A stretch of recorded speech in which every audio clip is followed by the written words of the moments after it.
Hello guys! Ngayon tuturuan ko kayo kung paano baguhin ang profile picture sa Google. Una, pindutin ang ating Gmail account. Ituturo ko nga pala sa inyo is yung simple way or madaling paraan.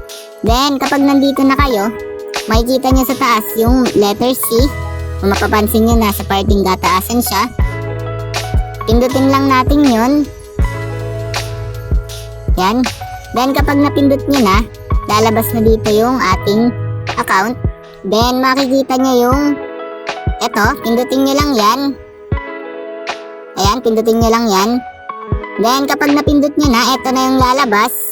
Ayan, nakasulat dito, Google account, profile picture. Then, mababasa nyo sa baba yung add profile picture. Ayun siya sa baba. Then, pindutin nyo lang yon. Ayan, ito. Kasi papalitan natin ang ating profile picture. Ayan. Then, kapag napindot nyo na, ayan, mapupunta na tayo dito. Ayan, marami naman kayo pwedeng pamilian dito. Ito is mga free lang. Ayan, madami kayong papamilian dyan. Scroll down lang kayo. Ayan. Madami kayong makikita dyan na pwede nyong i-profile sa inyong Google account. Then, kapag ibang picture naman ang ilalagay nyo, means yung mga picture nyo or mukha nyo, then, punta lang kayo dito sa device, photos, eto. Then, kapag nandito na kayo, may mababasa kayo ditong browse or take a photo. Pindutin lang natin yung browse or take a photo. Ayan, then ito yung lalabas. Ayan, sa camera, kung magpipicture kayo, then sa media picker is yung mga nasa gallery yung picture. Ayan, pindutin lang natin yung media picker.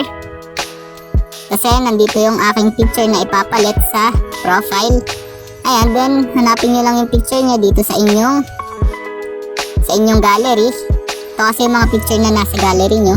Then ito yung aking picture na pipindutin. Means cozy vibe. Ayan, wait lang natin. Uploading a photo raw. Then ayan, crop and rotate.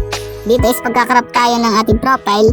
Okay na naman to, kaya di ko na i-crop. Then pipindutin ko na lang yung next na nakasulat dun sa baba. Ito, pindutin nyo lang yan. Then ayan, your new profile picture.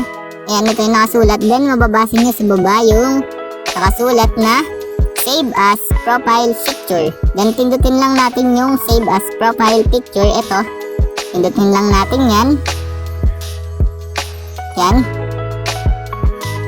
Then ayan, saving profile picture. Naglo-loading na, wait na lang natin. And ayan, nakasulat dito is profile picture updated.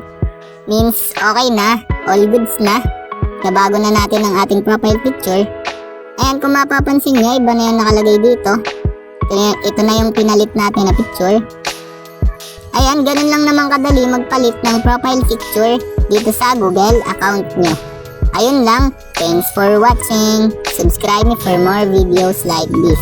Thank you.